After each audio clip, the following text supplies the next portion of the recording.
you know, and hard to think back and think about missing my white belt days. But having got through that, I think once I got my blue belt, then I felt like I'm accepted into the tribe. I'm a member. This is a thing now. And in all my years, in all the iterations of my training history, I've never, ever thought about quitting. It was just never even a thought to me. Only now that I'm older am I thinking about, like, okay, how much longer can I sustain this? But then I'm here at Legacy and I see Savage walking around the mats. And I remember when I first met him. Close to 80. Yeah, and I remember when I first met him, I'm like, who is that guy? He looks like the mat enforcer, just, you know, older than I recall from those days. And I remember the first few times I rolled with him, and man, is he scrappy. And I think this was maybe 2 years ago when I first rolled with him. I said, but he's like a 78-year-old Wagner Rocha, you know, with the hard collar ties, and he's intense. And and he'll always show you something too. That's the other thing. Afterwards, he'll give you a tip, and I love that about him. But I also have another friend. The day that I got my 4th degree, a friend of mine named Ted. I think Ted is 76, and he just got his black belt. Wow. And it's inspiring, right? These guys are like, me too. Yeah. I look at Savage, and I always talk to him and ask his thoughts about things, and even on training, right? Yeah, yeah. His mindset, what keeps him motivated. You know, I stopped training for about 5 years, I think, after I got my black belt, aside from some garage training, a few open mats.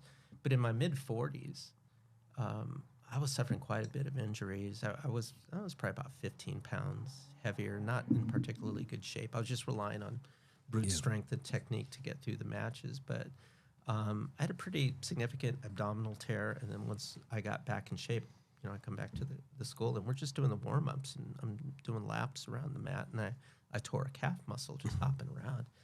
And I question whether or not I can continue to do this. You know, hard to think that in my mid-40s, I'm like, oh, I'm getting too old for this. So I took 5 years off the mat, mostly because our school had closed down at the time. And a bunch of my friends. What school was it?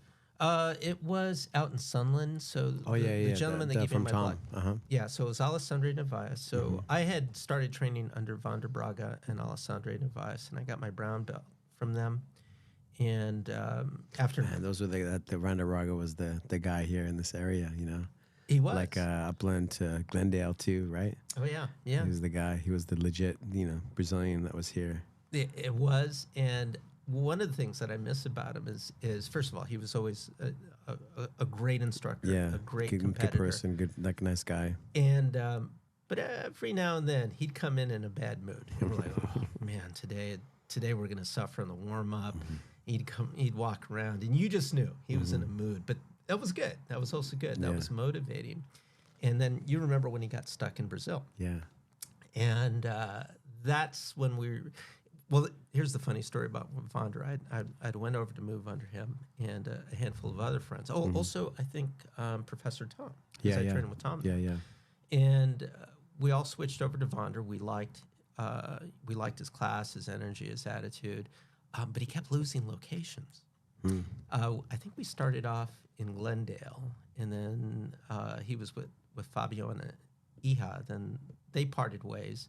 Then he opened up a different location. I want to say this was probably still in Glendale. Montrose, right? Yeah. Well, then that Montrose. Was after. Then Montrose. And then I think we had a couple of addresses in Montrose. We had a small spot, then a larger spot. And that's when he got stuck in Brazil. And he wasn't going to be back for years. So later, Alessandro took over the school. And then he moved out to Sunland, and we were under him. So Professor Tom got his black belt from him a few months after I got. I was one of his first black belts. And then he left to go be one of the head instructors at a UFC gym.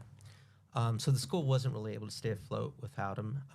One of my buddies that got his black belt with me, Renee, took over the school, but 6 months later, it just wasn't working out. So we closed, and everyone scattered. Do you remember Rudy Fishman? Yeah, I remember Rudy Fishman very well. Yeah. How did he take over